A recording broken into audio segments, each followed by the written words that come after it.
What is up, everybody? This is Alex from IHE TV, and I'm smashing the machine. Sorry if you can hear the rain in the background. I've been rained in, and it's really loud, so it's raining more than the droplets of sweat catching the light off the rock's enormous forehead. I am going to talk spoilers right away, because I feel like it's one of those movies that, if you know who Mark Kerr is, that's who The Rock is playing in this movie, then you probably already know his story. This isn't really like an Iron Claw situation where they actually had to tone down how insane the real life story was. This is very much an expected biopic that will probably be elevated if you're more interested than me in the whole MMA scene. So let's go straight to The Rock in the room. This is going to be a corny review, I can feel it. I'm sorry, I just see The Rock and it just makes me whimsical. I mean, look at that. That's one of those just finished my 12th egg smiles right there. Okay, I'm not going to do any more fucking egg jokes for this video, unless it makes sense, of course. So the egg, The Rock, he really does look like an egg there. Come on. Okay, that was the last one. I mean it this time. You know, The Rock was sitting there sipping his famous tequila, thinking to himself, you know what, why not I just be in a movie and try to play a character just once? Let's see what happens. And I know all you real ones out there know that he's already tried to be in at least one good movie, that being Southland Tales. And it went really well for him and everyone involved. How could he forget? Oh, there's a GIF version. Let's go. Okay, oh my god. See, he's so just fundamentally distracting to me. And I've got to... That affected my experience with this movie. Whenever I see him in anything, he's always The Rock, even when they slap these prosthetics to try and make you look... What's he supposed to be, 28?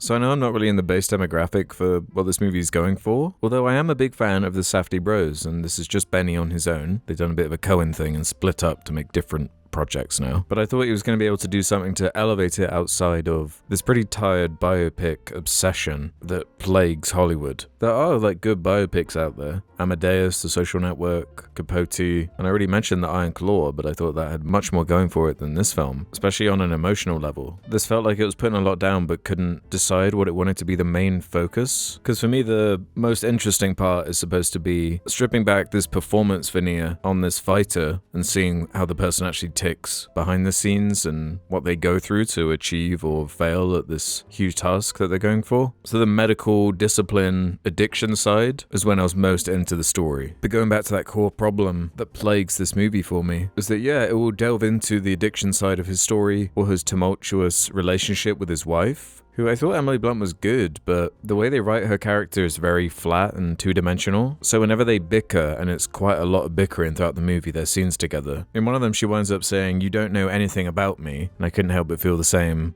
as an audience member, where it somehow got the problem of being too long, but also not fleshing out its characters enough. Because you never really see why they like each other or what it is they like about each other, because it is so glossed over. And going back to the addiction side, that is a higher stakes bit of drama in there, but it's so easily resolved in the structure of the film. He just kind of goes to rehab and it's not an emotional experience. It just feels very matter of fact, and it's like, and then this happened, and then this happened. And it doesn't feel like you're experiencing the struggle of the characters outside of a few moments. Like, there's a really good tracking shot after his first loss where he's just had this awkward argument. He's abusing drugs. It's a true low for the character. And the tracking shot that follows him in this voyeuristic way all the way back to his room where he breaks down crying was a moment where it felt like, okay, the Rock's delivering here, he's doing it, he's got some range as an actor here, but as like a compliment, I just feel like, come on, the bar is so low. I don't really feel like it should be praise to be like, yo, you're acting now, dude? Whoa, you finally figured out that you can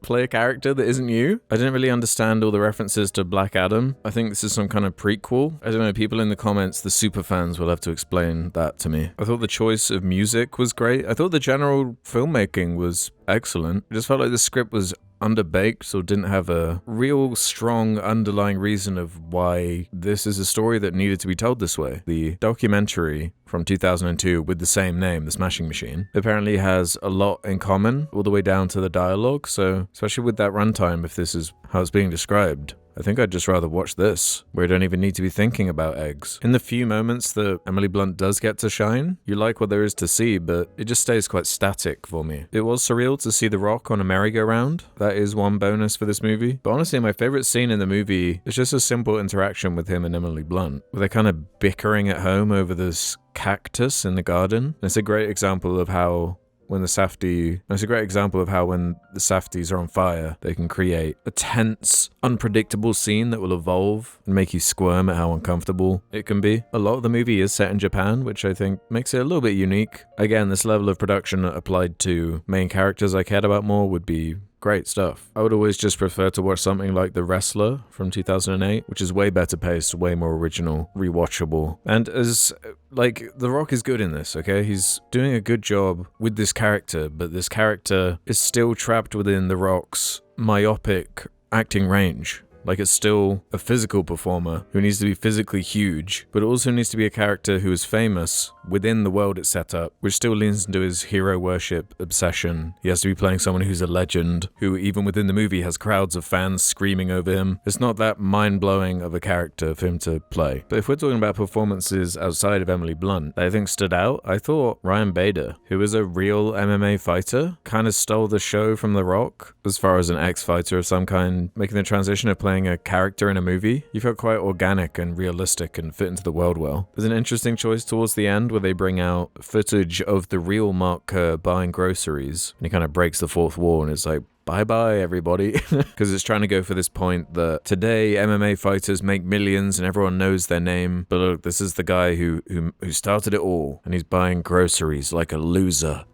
Yeah, he goes through some stuff, like drug addiction, which is horrible, and arguments with his girlfriend, which also sucks. But from like a character perspective, him starting the movie as someone who's never lost a fight and then going on to lose his first fight, that marks a point that's like, okay, cool. Now we can really explore this person and what makes him tick and his character, but I just feel like it wasn't that in-depth or explored, so I didn't have the strongest anchor to give me much of an emotional connection to anything. But you never get an impression that he's financially struggling or that's a big concern with him in his life, that he doesn't feel like he's getting enough appreciation. It's kind of the opposite. So with not being that into the MMA, not really being into the surface level look into this guy's life, and then his relationship with his wife also being one of the other strands, or I guess girlfriend who becomes his wife, revealed in text, in groan-worthy text. Because for the entire movie, you're just shown the same information over and over again. These people are a bad match and don't really understand each other on a fundamental level and have the same arguments about the same thing constantly because at their core, they just don't seem to agree about fundamental stuff that should have been addressed like years ago. So then you get a string of anticlimaxes in a row. One which I think is actually really good. I like that the film doesn't end with him winning the fights again. I like that he loses again and has to at least complete an arc of some sort and be able to deal with that feeling again, which we see with him laughing in the shower as opposed to going on a spiral. So that was a nice anticlimax. I thought that was cool. Then it can shift over to Ryan Bader, give him his dues. So I liked that. But then you have the anticlimax of not really seeing this relationship prove itself in any way or resolve itself or go anywhere. You get a bunch of text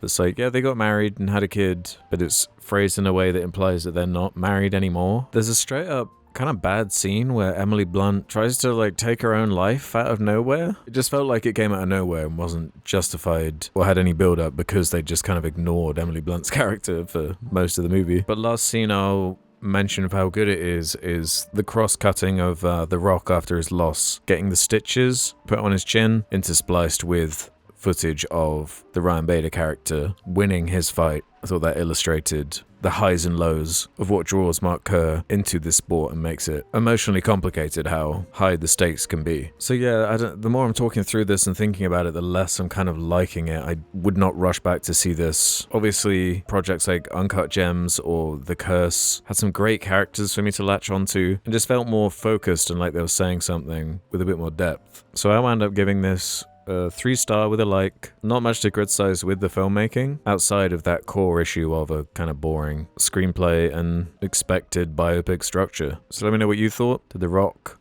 blow you away? Let me know in the comments below and I'll see you on the next vid. Bye!